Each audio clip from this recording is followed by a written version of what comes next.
Hi friends అందరికీ. ఈరోజు నేను రొయ్యలు, గోంగూర కాంబినేషన్‌తో ఒక అద్దిరిపోయే వంటకంనైతే ఇప్పుడు మీకు నేను చూపించబోతున్నాను.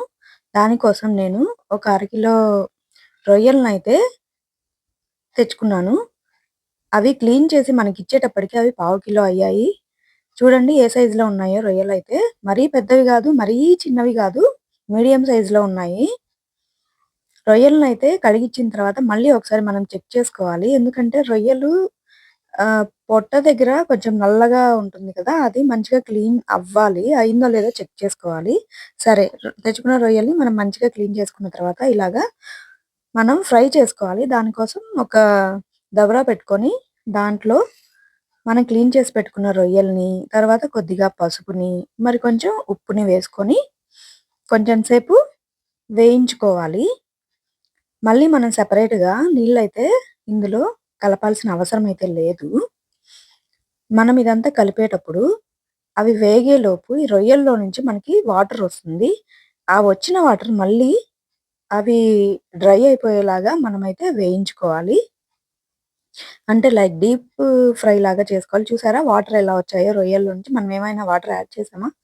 లేదు కదా! చూడండి ఎన్ని వాటర్ వచ్చాయో. ఈ వాటర్ అన్నీ కూడా మళ్ళీ ఇనికిపోవాలన్నమాట ఈ రొయ్యలతో. ఓకేనా? ఇలా మొత్తం ఫ్రై చేసుకోవాలి మనం. నేనైతే పసుపు, ఉప్పు మాత్రమే యాడ్ చేశాను. కారం అయితే యాడ్ చేయలేదు.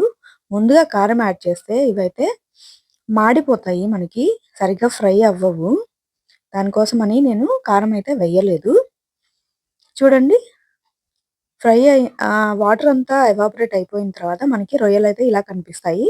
అప్పుడు కొద్దిగా ఆయిల్ వేసుకొని మనం ఫ్రై చేసుకోవాలి. ఈ రొయ్యలు మనకి ఫ్రై అవ్వడానికి ఎక్కువ టైం అయితే ఏం పట్టదండి. వాటర్ అంతా ఇనికిపోయిన తర్వాత మనకి ఒక 5-10 మినిట్స్ లోపైతే ఇవి వేగిపోతాయి. ఇప్పుడే అయితే తినేయొచ్చు వీటిని. కాకపోతే కొద్దిగా కారం గూడా యాడ్ చేసిన తర్వాత అయితే ఇంకా మంచి టేస్ట్ వస్తుంది. చూడండి ఫ్రై అయిపోయిన తర్వాత మంచిగా వేగిన తర్వాత నేనైతే ఇప్పుడు కారం వేసుకుంటున్నాను. ముందుగా మనం కారం వేస్తే కారం మాడిపోతుంది. ఈ ముక్కలకైతే పట్టకుండా ఉంటుంది. అందుకని ఫ్రై బాగా అయిన తర్వాత మనం కారంని యాడ్ చేసుకోవాలి. చూసారా? వాటర్ అన్నీ ఇనిగిపోయాయి. చక్కగా ఫ్రై అవుతున్నాయి. ఈ రొయ్యలైతే చికెను, మటన్ కంటే కూడా త్వరగా ఫ్రై అవుతాయన్నమాట. చూడండి ఫ్రై అంతా మంచిగా ఫ్రై అయిన తర్వాత ఇప్పుడు చివరిలో నేనైతే కారం వేస్తున్నాను. నేనైతే మామూలు కారమే వేస్తున్నాను. వెల్లుల్లి కారం అయితే ఏం వెయ్యట్లేదు. ఎందుకంటే మనం గోంగూర కాంబినేషన్‌తో చేస్తున్నాం కదా! ఆ గోంగూర ప్రిపరేషన్‌లో మనం అల్లం వెల్లుల్లి పేస్ట్‌ని అక్కడ యాడ్ చేస్తాం. కాబట్టి ఇక్కడ నేనైతే ఈ ఫ్రైలో ఏం యాడ్ చేయడం లేదు. ఓన్లీ పసుపు, ఉప్పు, కారం మాత్రమే యాడ్ చేశాను. ఓకేనా అండి? మంచిగా ఫ్రై అయ్యేలాగా ఇంకొకసారి అటు ఇటు మంచిగా తిప్పేసుకోవాలి. కారం ముక్కలకంతా మంచిగా పట్టేలాగా. సరే ఇప్పుడైతే మంచిగా ఫ్రై అయిపోయాయి కదా! ఈ ముక్కలన్నిటిని పక్కన పెట్టేసుకోవాలి. తర్వాత మనం గోంగూర కోసమని చెప్పి ఒక కట్ట గోంగూర అయితే తెప్పించుకున్నాను. దానిని మంచిగా నీళ్ళల్లో అయితే 3, 4 సార్లు అయితే క్లీన్ చేశాను. గోంగూరని ఎందుకు మంచిగా క్లీన్ చేసుకోవాలో ఇంతకుముందు వీడియోస్‌లో నేనైతే చెప్పున్నాను. వర్షాకాలంలో మనం ఆకుకూరలు తీసుకునేటప్పుడు కొంచెం మంచిగా క్లీన్ చేసుకోవాలి. ఇలా మంచిగా క్లీన్ చేసుకున్న గోంగూరని ఒక దబరాలోకి తీసుకొని దాంట్లోకి ఒక పెద్దుల్లిపాయని, తర్వాత కారంకి సరిపడా పచ్చిమిర్చినైతే వేసుకున్నాను ముక్కలుగా చేసి. తర్వాత ఒక 4 టొమాటోస్‌నైతే తీసుకున్నాను. వాటిని ముక్కలుగా చేసేసి గోంగూరలో కలిపేశాను. తర్వాత కొంచెం పసుపు, ఇంకొంచెం ఉప్పు గూడా కలిపేసి ఉప్పు, పసుపు మొత్తం మంచిగా కలిపేసి కొద్దిగా వాటర్‌ని కూడా యాడ్ చేసేసి ఒకసారి తిప్పేసుకోవాలి. ఎందుకంటే మనమేసిన ఉప్పు, పసుపు గోంగూరకైతే మంచిగా పట్టాలి కదా! దానికోసం. చూడండి వాటర్ కూడా యాడ్ చేశాను. ఒకసారయితే మంచిగా తిప్పేసుకొని మనం మూత పెట్టేసుకోవాలి. చూడండి. ఇలా మొత్తం తిప్పేసుకున్న తర్వాత మధ్యలో ఒకసారి మనం చెక్ చేసుకోవాలి. అంటే మంచిగా అవి ఉడికాయా లేదా అనేది ఒకసారి చెక్ చేసుకోవాలి మధ్యలో. చూడండి. అంటే ఇంకా మంచిగా అవైతే ఉడకలేదు. సరే చూద్దాం ఇంకొంచెం సేపు ఒక 5 మినిట్స్ ఉడికించుకుందాము. అది గోంగూర మాడిపోకుండా, అడుగంటకుండా మనం తిప్పేసుకుంటూ ఉండాలి. అడుగంటితే చేదుగా అవుతుంది కదా! అప్పుడు ఆ టేస్ట్ అనేది తినేటప్పుడు మంచిగా అనిపించదు కదా! సరే. ఇప్పుడంతా ఉడికిపోయినట్టుంది గోంగూర. చూద్దాం ఒకసారి. ఆ! మనం వేసినవన్నీ మంచిగా చక్కగా ఉడికిపోయాయి. ఇప్పుడు ఈ మిశ్రమాన్ని మనం పప్పు ఎలా అయితే ఎనుపుకుంటామో అలాగా చక్కగా ఎనిపేసుకోవాలి.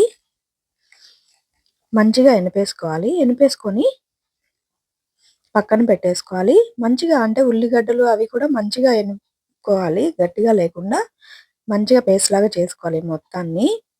తర్వాత దాన్ని పక్కన పెట్టేసుకొని, ఒక బాండీ తీసుకొని దాంట్లో ఆయిల్ పోసేసి, ఆయిల్ కొంచెం హీట్ అయిన తర్వాత కొద్దిగా తాలింపు గింజల్ని కూడా మనం వేసేసి అవి వేగిన తర్వాత ఇక తాలింపు ఎలా అయితే పెట్టుకుంటున్నామో అలాగే మొత్తం పెట్టేసుకోవాలి. ఎండుమిర్చి అని మొత్తం వేసేసి ఆనియన్స్ అవి కూడా వేగిన తర్వాత మంచిగా వేగిన తర్వాత కొద్దిగా అల్లం వెల్లుల్లి పేస్ట్‌ని కూడా యాడ్ చేసుకోవాలి. ఆ అల్లం వెల్లుల్లి పేస్ట్‌ని మనం ఈ తాలింపులో మంచిగా వేగేలాగా తిప్పుకోవాలి. మంచిగా కరిగిపోవాలి. లేదంటే అల్లం వాసన, వెల్లుల్లి వాసన ఎక్కువగా అనిపిస్తుంది. ఇలా వేయించుకుంటే మంచి ఫ్లేవర్ వస్తుంది. మంచిగా వేయించుకున్న తర్వాత ఈ ఉల్లిపాయల ముక్కలు కూడా మంచిగా ఫ్రై అయిపోయి గోల్డెన్ కలర్‌లోకి వచ్చిన తర్వాత మనం కొద్దిగా ఇంగువని కూడా యాడ్ చేసుకుందాము. ఇంగువ యాడ్ చేసుకుంటే తాలింపుకి మనం మంచి ఫ్లేవర్ అనేది ఇచ్చిన వాళ్ళం అవుతామనమాట. దాని వలన ఓవరాల్‌గా మనం చేసే కర్రీకి మంచి టేస్ట్ వస్తుంది. ఓకేనా అండి? అలా మొత్తం వేసి మనం తాలింపంతా రెడీ చేసుకున్న తర్వాత ఇప్పుడు గోంగూరని కూడా ఇందాక ప్రిపేర్ చేసి పెట్టుకున్నాం కూడా అది మొత్తాన్ని కూడా ఈ తాలింపులో వేసేసి బాగా తిప్పేసుకోవాలి. అది తిప్పేసుకున్నప్పుడు మంచిగా అంటే బాగా కలిసేలాగా మనమైతే తిప్పేసుకోవాలి. తిప్పేసుకున్న తర్వాత కొంచెం సేపు మగ్గనివ్వాలి. ఆ మగ్గేటప్పుడు ఒక మంచి ఫ్లేవర్ అయితే వస్తుంది. ఆ ఫ్లేవర్‌కి నాకైతే నోట్లో నుంచి లాలాజలం అయితే ఊరిపోతుంది. ఎప్పుడెప్పుడు తినేద్దామా అనిపిస్తుంది. సరే గోంగూరంతా వేసిన తర్వాత ఒక నిమిషం మనం మగ్గించుకున్న తర్వాత నేనైతే కొంచెం ధనియాల పొడి కూడా తీసుకున్నాను. ఇది కూడా మిక్స్ చేసేసి ఇప్పుడు రుచికి సరిపడా ఉప్పు, కారం కూడా చెక్ చేసుకొని వేసుకోండి. ఎందుకంటే ఇందాక నేను కొంచెం కొంచెమే వేశాను కదా! నాకైతే ఇవన్నీ సరిపోయాయి. మీకు కావాలనుకుంటే యాడ్ చేసుకోండి. ఈ గోంగూరని మొత్తం ధనియాల పౌడర్ కూడా వేసిన తర్వాత ఒక 1 మినిట్ మూత పెట్టేసి మగ్గించుకోవాలి. ఆ మగ్గిన గోంగూరలోకి మనం ఇందాక మంచిగా ఫ్రై చేసి పెట్టుకున్న రొయ్యలున్నాయి కదా! ఆ రొయ్యల్ని ఈ గోంగూరలో కలిపేసేయాలి. మంచిగా కలిపేసుకొని, చక్కగా తిప్పేసుకొని, కాసేపయితే మనం అలా మూత పెట్టేసి వదిలేసేయాలి. అబ్బా! ఆహా! స్వర్గం ఎక్కడో లేదు. మనం తినే ఈ రొయ్యల గోంగూరలోనే ఉందే అనిపిస్తుంది. మంచి ఫ్లేవర్ అయితే వచ్చేస్తుంది. నాకైతే నోట్లోంచి వాటర్ వచ్చేస్తున్నాయి. ఎప్పుడెప్పుడు తినేద్దామా అనిపిస్తుంది. ఎందుకు ఇంత క్లియర్‌గా చూపిస్తున్నాను అంటే, మనం నీట్‌గా మంచిగా చేసుకుంటేనే కర్రీ అనేది టేస్టీగా వస్తుంది. మనం ఎలా పడితే అలా చేస్తే, మనం ఎక్స్‌పెక్ట్ చేసిన టేస్ట్ అయితే మనం చేసే కర్రీకైతే రాదు. మనం చేసే వంటలనేవి మనసు పెట్టి చేయాలి. అవునా కదా అండి? ఇలా మొత్తం వేసి మంచిగా మగ్గిన తర్వాత ఇంకా చివరగా మనం కొత్తిమీరని కూడా కొంచెం మంచిగా క్లీన్ చేసుకొని కొంచెం కొత్తిమీరని కూడా యాడ్ చేసుకోవాలి. కొత్తిమీర కూడా యాడ్ చేసిన తర్వాత ఆహా! టేస్ట్ అయితే మాత్రం అదిరిపోతుంది. మంచి ఫ్లేవర్ వస్తుంది. ఇప్పుడు మీకు ఫైనల్‌గా మీరు కారము, ఉప్పు ఒకసారి చెక్ చేసుకోండి. మీకు రుచికి సరిపడా కారము, ఉప్పు కూడా యాడ్ చేసుకోండి. ఇప్పుడు మంచిగా మనకి రొయ్యలతో గోంగూర రెసిపీ అయితే రెడీ అయిపోయింది. చూడండి ఎంత బావుందో కదా! చూస్తుంటేనే తినేద్దాం అనిపిస్తుంది కదా! సింపుల్‌గా ఉంది కదా చాలా. ఒకసారి మీరు కూడా ట్రై చేయండి. మనకైతే ఇప్పుడు రొయ్యల గోంగూర కూర అయితే రెడీ అయిపోయినట్టే. చూడండి ఎంత బావుందో కదా! ఆ రొయ్యలు కూడా చక్కగా గోంగూరలో మిక్స్ అయిపోయాయి. చూడండి ఎంత బావుందో కదా! సరే ఇప్పుడైతే మనకి రొయ్యల గోంగూర అయితే రెడీ అయిపోయింది. సరే ఒకసారి తిని చూద్దాం ఎలా ఉందో. చూద్దాం చూడండి. ఆత్రం ఆగట్లేదు గదా! అదిగోండి గోంగూరలో వేసిన రొయ్య చూడండి ఎలా ఉందో. హుహు. కాకపోతే మనం కొంచెం పెద్ద సైజులో వేసాం. అవి ఉడికి ఫ్రై అయ్యేటప్పటికి చిన్నగా ముడుచుకుపోయాయి కదా! చూద్దాం ఆగండి. ఆగండి. తిని చెప్తాను ఎలా ఉందో. చూడండి ఏ సైజులో అయిందో. పెద్ద రొయ్యలు కాస్త చిన్నగా అయిపోయింది. హ్మ్. ఆహా! టేస్ట్ అయితే మాత్రం అద్దిరిపోయిందండి. మీరు కూడా ట్రై చేయండి. చాలా సింపుల్‌గా ఉంది గదా రెసిపీ. వీడియో నచ్చితే లైక్ చేయండి, షేర్ చేయండి. Thank you. Bye bye.